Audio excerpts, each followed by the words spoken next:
नमस्कार सर्वांना. आजचा आपला दुसरा दिवस. तर नेचर पासून आपल्याला काय शिकायचं आहे, नेचर आपल्याला काय शिकवतो, ह्या गोष्टीवर आपल्याला म्हणजे हा विषय होता.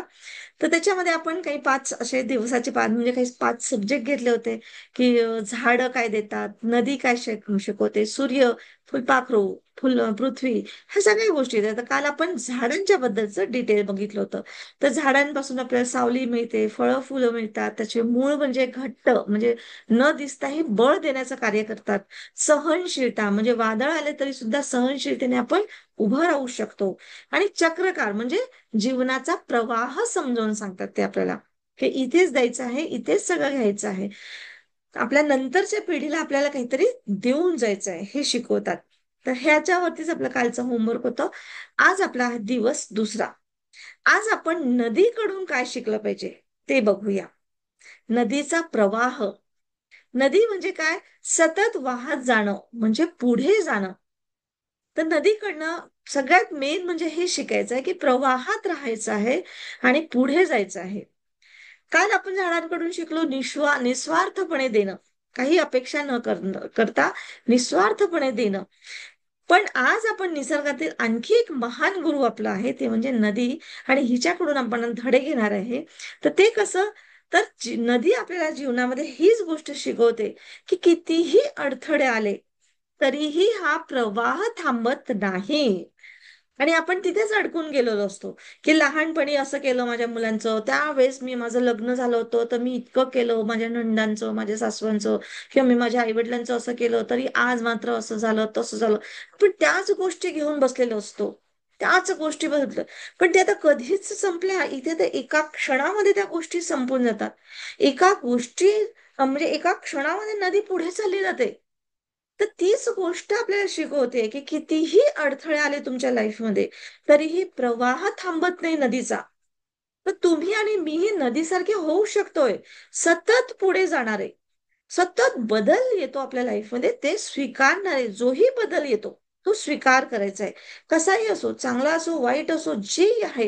कोणी चांगलं आलं, चांगलं, ठीक आहे, नाही आहे, ओके, तरी बदल ही गोष्ट पण बदलून जाणार. कारण एकही क्षण तुम्ही आपल्या सोबत पुढे घेऊन जात नाही. आणि तुम्ही आता ती आठवण काढताय किंवा जी गोष्ट मागची हे करत आहे ती म्हणजे शिळी झालेली आहे, सडलेली गोष्ट आहे. ती गोष्ट आपण परत परत काढत असतो. परत परत लाखो जणांना सांगत फिरत राहतो. इतके वर्ष झाले की ती लोकांना आपण ती गोष्ट सांगितली असेल की मी अशा परिस्थितीतून झाली, मी असं झालं, माझ्याशी यांनी असं केलं, तो तसं केलं, मी जन्मभर माफ करणार नाही, वगैरे वगैरे. पण हे सगळं चिखल आहे. आणि नदी आपल्याला सांगते नदीमध्ये कधीच चिखल नाही, तर ती चिखलाच्या परे चालली जाते, वाहत असते. त्याचा पहिला पॉइंट आहे. म्हणजे आपण मुख्य त्याचे 5 धडे शिकवणार आहोत. म्हणजे नदी आपल्याला काय शिकवते ते. तर नदीचा पहिला धडा आहे, प्रवाह कधी थांबत नाही. नदीचा प्रवाह कधीही थांबत नाही. ही आपल्याला पुढे जाण्याची प्रेरणा देते, की जे झालं ते झालं. चांगलं वाईट, नदी कधी वाईट रस्त्यातून जाते, कधी चांगल्या रस्त्यातून जाते, कधी खूप भरभरून वाहते, कधी बिलकुल बारीकशी कुठून तरी होऊन जाते, कधी कुठे कुठे आटूनही जाते. पण तरी पण तिचा प्रवाह पुढे जाण्याची प्रेरणा देतो. कितीही दगड आले, अडथळे आले, तरी सुद्धा ती थांबत नाही. मार्ग बदलून देते कधी कधी. कधी कधी म्हणजे याच्याकडे म्हणजे काय चुकीच्या ह्याच्याने म्हणजे थोडस जिथे पसरून जाते ती नदी. तर पण तरी पण ती वाहन थांबत नाही, आपला प्रवाह थांबत नाही. तर हाच धडा आपल्याला जीवनामध्ये ती देते, की जीवनात कितीही अडथळे आले, कितीही अडचणी आल्या, तरी सुद्धा थांबू नका. थोडासा प्रवास वेगळा असेल तरी सुद्धा प्रवास म्हणजे मार्ग जरी थोडा वेगळा असेल तरी पण चालू ठेवा. कधी कधी काय होतं की आपल्याला फेरा पडतो, है ना. आता जसं रस्त्याचे काम चालू असतात तर आपल्याला समजतं रे हा रस्ता बंद आहे, मग आपण दुसरीकडनं जातो किंवा थोडस फेरा होतो, पण जातो. पण आपल्याला जावं तर आहे, जायचं तर आहेच. तशाच पद्धतीने अडथळे येतात तुमच्या जीवनामध्ये, दगड येतात, जे काही आहे अडचणी येतात, पण तुम्हाला म्हणजे मार्ग बदलवा, पण प्रवास नेहमी चालू ठेवा. की तुम्हाला तुमच्या जीवनात करायचं काय आहे, काय तुमचा मार्ग आहे, म्हणजे तुमचं उद्देश काय आहे, त्या उद्देशाच्या डायरेक्शनने प्रवास नेहमी चालू ठेवायचा आहे आपल्याला. ही आपल्याला नदी शिकवते. दुसरा पॉइंट आहे, दुसरा धडा, शुद्धता. शुद्धता म्हणजे ती नेहमी नव्या ऊर्जेचं रहस्य आहे तिचं. म्हणजे हे पाणी, वाहणारं पाणी नेहमी तिथे स्वच्छ होत असते. नदीचं वाहणारं पाणी हे नेहमी स्वच्छ होत असते. जे पाणी थांबतं ते दूषित असतं. तलावामध्ये बघा तुम्ही, ते थांबलेलं असते, साचलेलं असते खड्ड्यामध्ये किंवा कोणत्या याच्यामध्ये. ओके. हा, वेगळाच काहीतरी मेसेज आला. तर म्हणजे प्रवाहामध्ये वाहणारं पाणी नेहमी स्वच्छता दाखवत असतं. आणि ते जे पाणी थांबतं ते दूषित असतं किंवा चिखल असतं. त्याच्यामध्ये आपल्याला आरपार नाही बघतायत. त्या दूषित पाण्याने मुळे वास येतो, मच्छर होतात किंवा त्याच्यामध्ये एक रोगराई पसरते. पण नदीच्या पाण्यामध्ये कधीच असं होत नाही. तुम्ही कितीही तिथे कपडे धुवा, हे करा, पण ते पाणी वाहून जातं. म्हणजे तुम्ही किती घाण करायचा प्रयत्न करता, पण ते पाणी वाहून निघून जातं.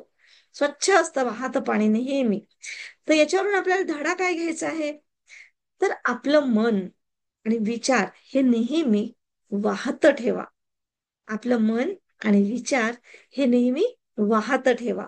म्हणजे कसं वाहतं ठेवा, म्हणजे कसं? तर शिकत राहा. आणि शिकल्यामध्ये जे आपल्याला आवडतं त्याच्यात बदल करत चला. आणि हाय एनर्जी फ्रिक्वेन्सीमध्ये स्वतःला बदलत चाल. दुसऱ्यांच्या चुका काढायची गरज नाहीये. आज जसा आपला कोर्स होतो, तुम्ही ऐकता, तुम्हाला छान वाटतं, तुम्ही आपल्या मुलांना शिकवण्याचा प्रयत्न करा. नाही शिकणार. मी माझ्या मुलींना शिकवण्याचा प्रयत्न करू शकत नाही तर नाही करत. कुठे माझं पोरी ऐक नाही म्हणजे ऐकत, म्हणजे असं काही खूप घेऊन आता मम्मी काय सांगते ऐकत बसा जसं तुम्ही ऐकता, नाही ऐकत ते. शुभदा मला पूर्ण एडिटिंग करून देईल, हे करून देईल, पटापट करून देईल का बस सगळे. पण असं पूर्णपणे शांतपणे ऐकणार नाही. हा घरात असेल तर बाजूच्या रूम मध्ये ते तर आवाज जातोच. तशा पद्धतीने असतं. तर जोपर्यंत त्यांना त्यांचं वाईट वाटत नाही तोपर्यंत आपण नाही सांगू शकत. मी इतका ते आपल्या ग्रुपमध्ये 400 450च्या वरती लोक आहेत. कितींदा मेसेज टाकते, कितींदा सुंदर सुंदर लिहायलाही मला विचार करावा लागतो, लिहावं लागतं, त्याचं टाईप करावं लागतं. पण नाही, सगळ्यांना नाही समजत हे गोष्ट. काहीच लोक येतात आणि समजतं. तर अशा पद्धतीने आपल्याला हा धडा आपण जे शिकतो हे माझ्यासाठी आहे.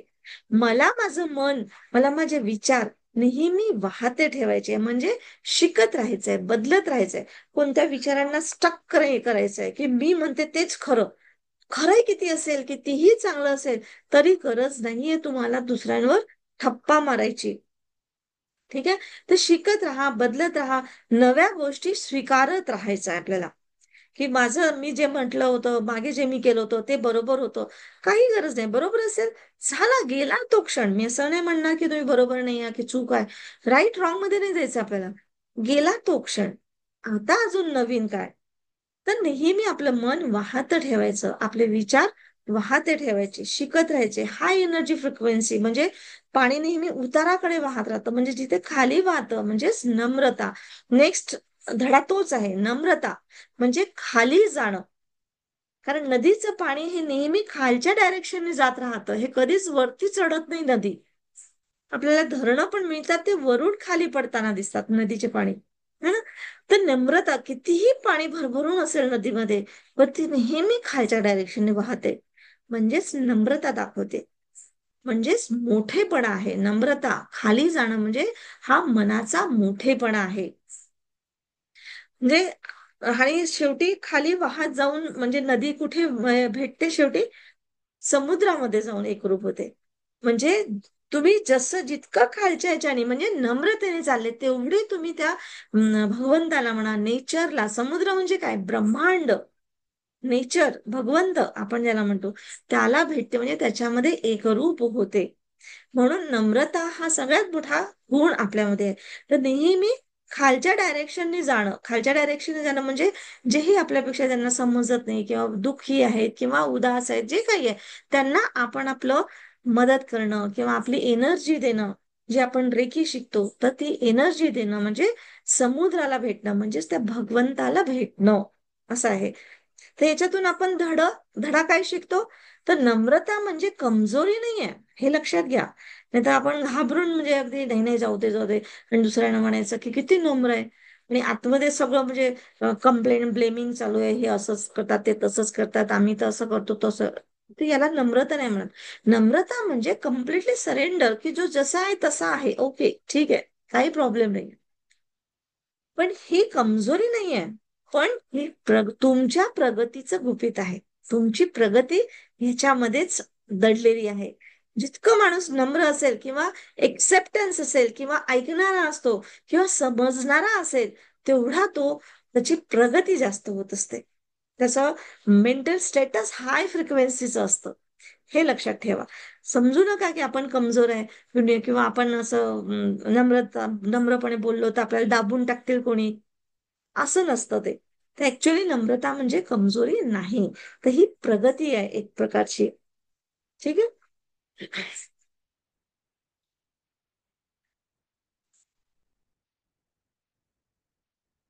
नंतरचा पॉइंट आहे सहवास.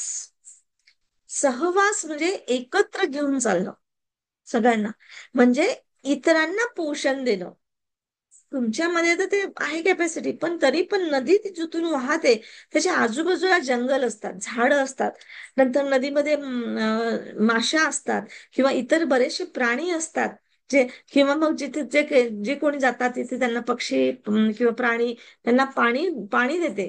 म्हणजे नदी ज्या ज्या मार्गाने जाते तिथे तिथे गाव, शेत, पक्षी, प्राणी यांना जीवन देते, मानव, है ना. तर म्हणजे नदीच्या काठी म्हटलं की सगळ्यांचं म्हणजे भाव वाढले असतात. आजकाल जमिनीचे भाव म्हणजे नदीच्या काठीचे भाव वाढलेले असतात. पण आधी नदीच्या काठीच शेत राहायचं. शेतात पाणी आणायचं असेल तर नदीतूनच पाणी आणावं लागायचं, हो ना. ते आधीच खरंच होतं. म्हणजे नदी जाता जाता काय देते आपल्याला, तर पूर्ण जीवन देते असं म्हटलं तरी चालेल. म्हणजेच इतरांचं पोषण करत असते.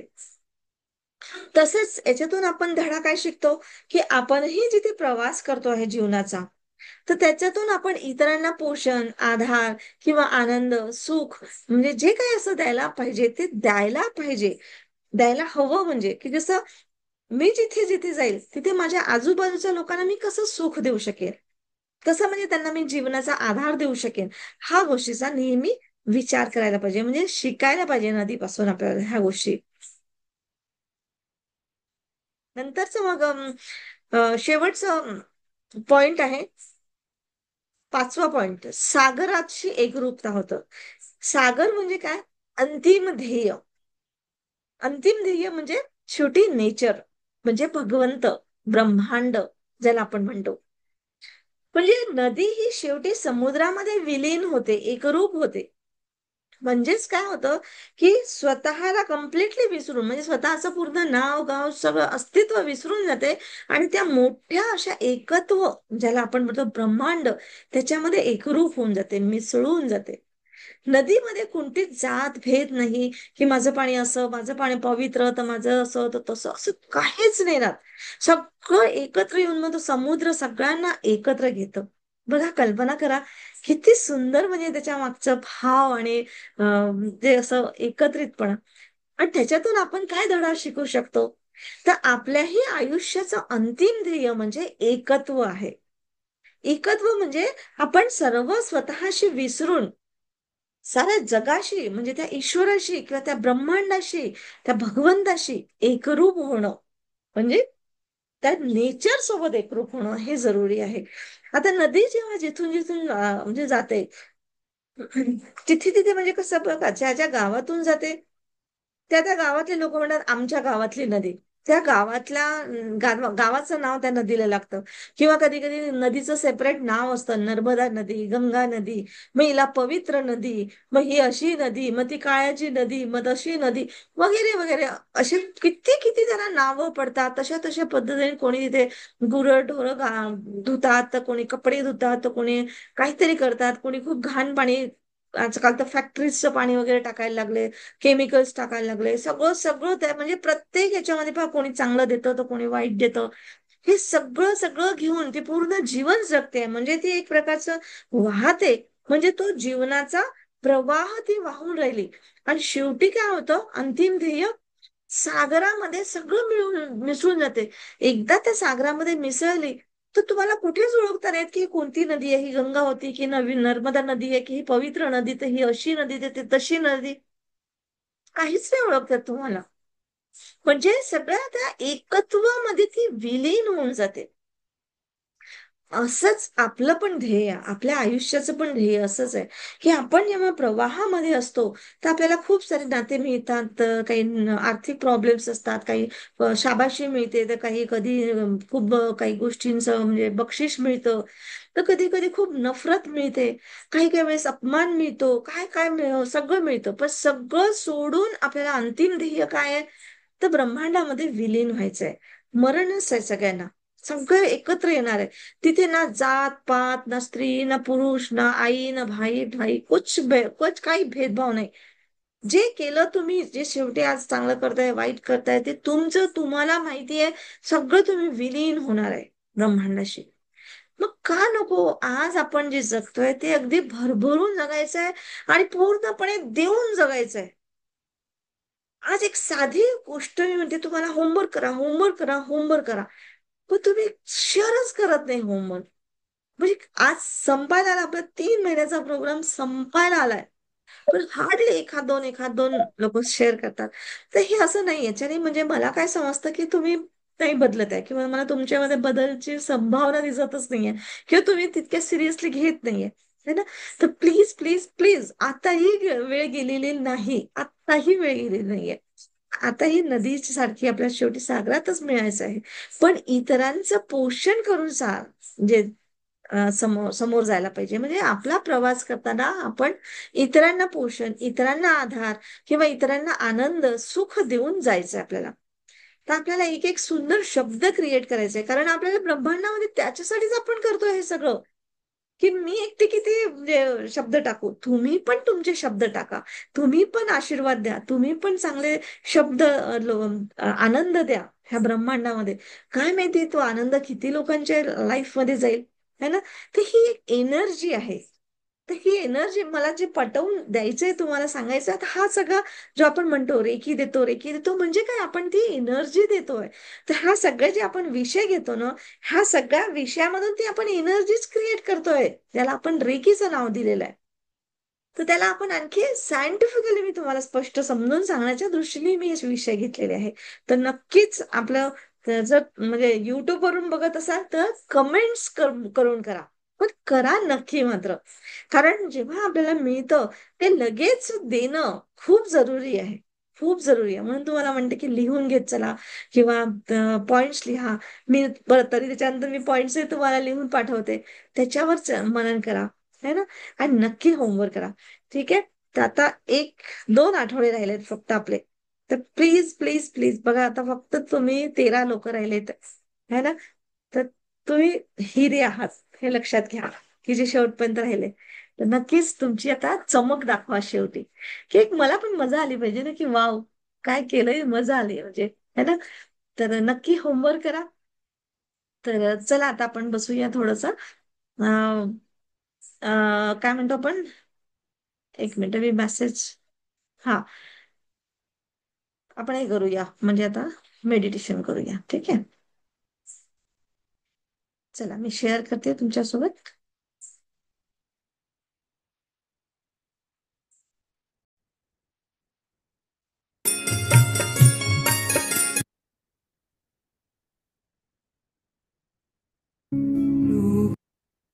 चला शांतपणे बसा. त्या नद्यांचा अचानक पाणी एवढं वाढलं, महापूर आमच्या घरामध्ये आला आणि सगळी वाहून गेलं. चला शांतपणे बसा, डोळे बंद करा,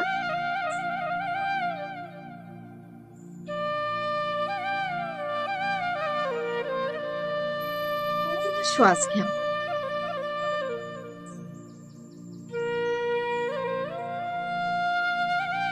श्वास घेताना प्रकाश आतमध्ये जातो आहे, आणि तुमच्या आतला अंधार जो आहे तो बाहेर येतो आहे. बाहेर सोडताना बघा, फील करा. प्रकाशामध्ये आपण आपले जीवनातले हिरे शोधतोय. ते हिरे म्हणजे आपल्या आतमध्ये दडलेल्या अनंत शक्ती आहेत, त्यांना आपण जागृत करतोय आहे.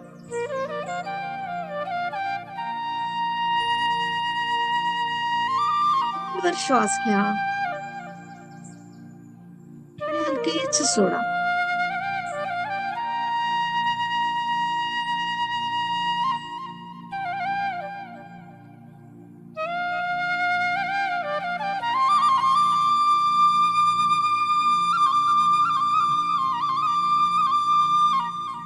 आज आपण निसर्गाकडून नदीचं जीवन आपल्याला शिकायचं आहे, बघायचं आहे. तर नदीचं जीवन आपल्याला काय शिकवतंय? कितीही अडथळे आले तरी प्रवाह थांबत नाही. कितीही अडथळे आले तरी प्रवाह थांबत नाही. तुम्ही, मी, आपण सर्व नदीसारखे होऊ शकतोय. सतत पुढे जाणारे, बदल स्वीकारणारे.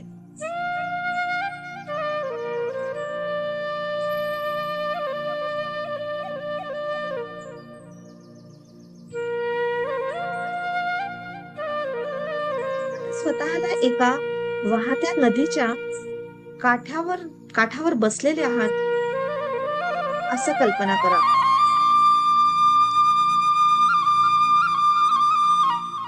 सुंदर नजारा आहे. नदीचं स्वच्छ पाणी तुमच्या समोरून वाहत आहे.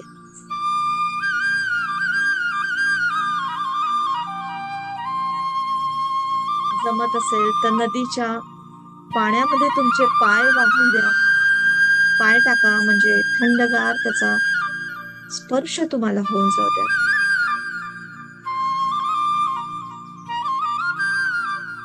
जणू त्या नदीशी तुम्ही बोलता आहात. त्या नदीच्या प्रवाहाचा गोड आवाज तुम्हाला आतून शांत करतो आहे. कल्पना करा.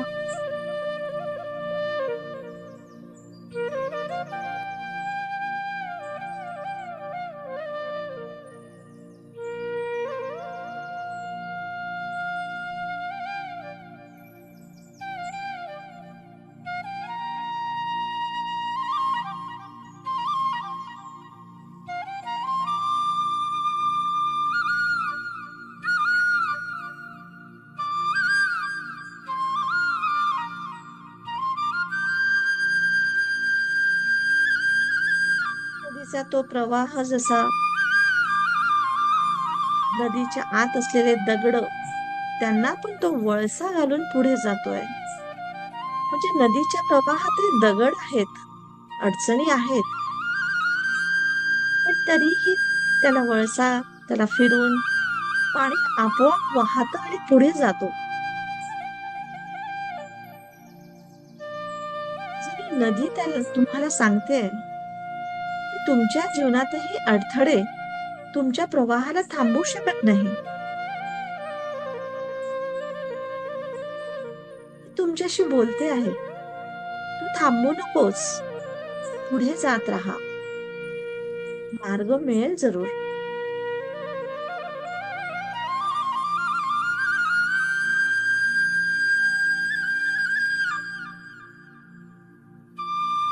चालत राहा, पुढे चालत राहा.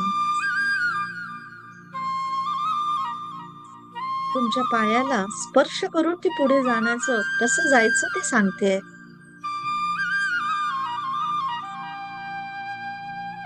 जणू तुम्हाला हात धरून पुढे नेते आहे. आता आणखी डिटेल मध्ये बघा. त्या नदीच्या पाण्याच्या थेंबामध्ये स्वतःला मिसळून बघा.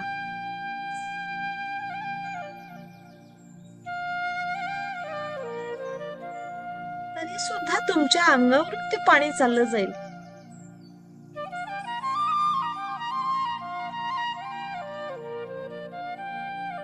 आता स्वतःला हलकं सोडून द्या. जणू त्या नदीच्या पाण्यासोबत त्या थेंबासारखं एकदम मिसळून जा. नदीमध्ये एकरूप होऊन जा. एकरूप झाल्याने तुम्ही त्या नदीच्या पाण्यासारखं वाहत चालले आहात, प्रवाहात आहात. पुढे जात आहात, ती नदी तुमचं हात किंवा बोट पकडून तुम्हाला प्रवाहात नेण्याचं म्हणजे शिकवते आहे, पुढे नेत आहे तुम्हाला. स्वतःला सैल सोडून द्या. नदीच्या प्रवाहात वाहत चला. रस्त्यात अडथळे येतील, दगड येतील, तरी सुद्धा ती नदी तुम्हाला अगदी सेफली घेऊन जाते.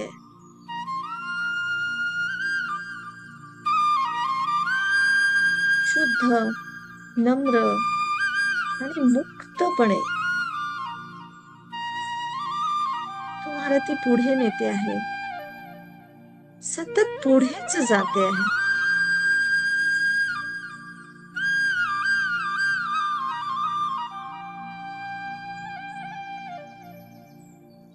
स्वतःला मनात अफर्मेशन द्या, मी नदी सारखी आहे, मी सतत पुढे जाते आहे.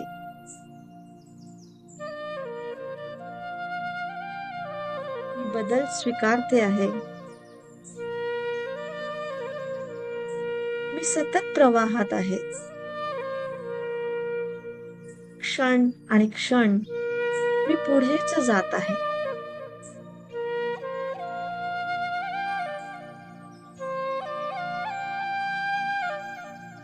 याच भावनेत थोडा वेळ स्वतःला रमवून घ्या.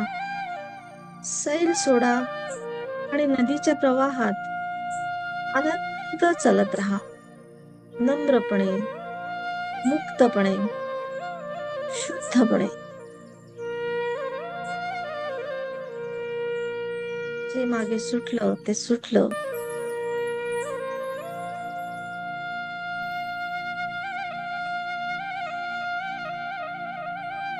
कितीतरी गावातून जात आहात, कितीतरी लोकांच्या माध्यमातून जात आहात, कितीतरी नाव, कितीतरी पूजा पाठ, हेट, कोणी कंपन्यांची जहर टाकताय, केमिकल टाकतात, जे टाकतात आहे सारं घेऊन त्यांच्यासोबत निघत आहात, जात आहात, सतत प्रवाहात आहात.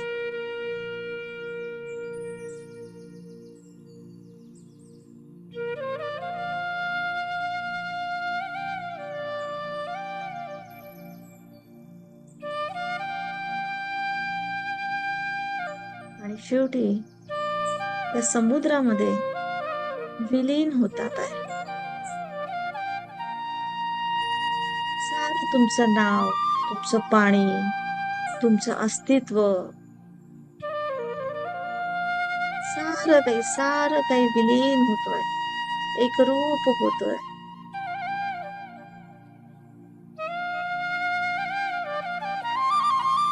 कुठला अहंकार, कुठला राग, कुठला द्वेष, कुठे काय.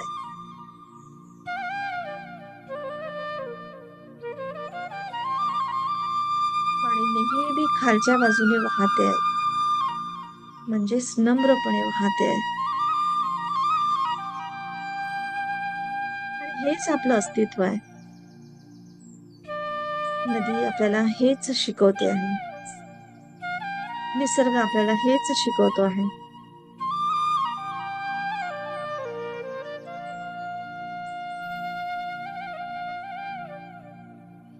या भावनेत थोड्या वेळ रमून राहा.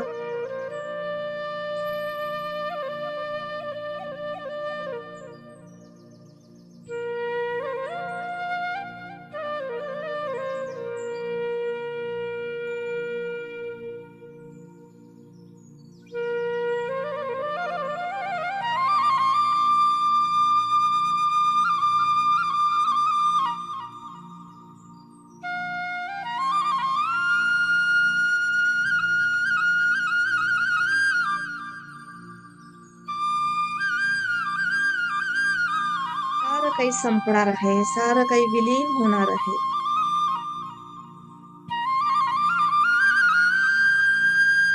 आता जाता जाता आपल्या लोकांना मदत करून, तिथे हिरवगार तयार करून आपल्याला निघून जायचंय. इतरांना जीवन देऊन.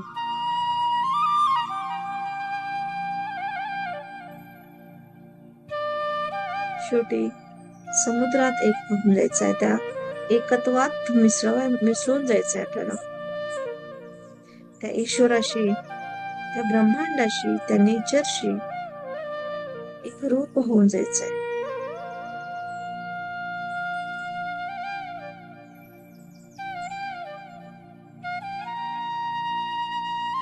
नदीसारखं वाहनं म्हणजे स्वतःवर आणि जीवनावर विश्वास ठेवणं आहे. थांबू नका, जुन्या गोष्टींमध्ये अडकू नका, पुढे चालत राहा, बदल स्वीकारा.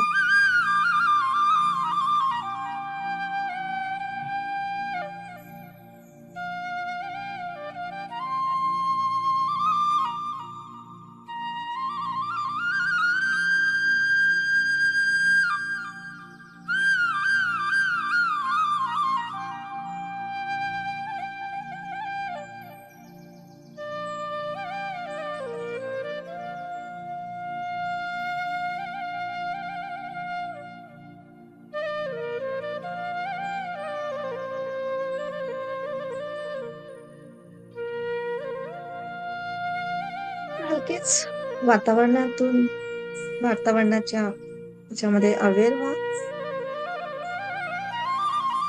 आपल्या शरीराप्रती अवेअर व्हा.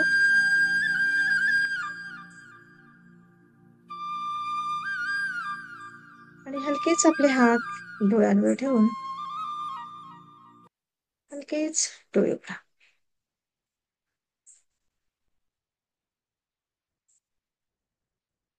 खूप खूप धन्यवाद. Thank you. Thank you very very much.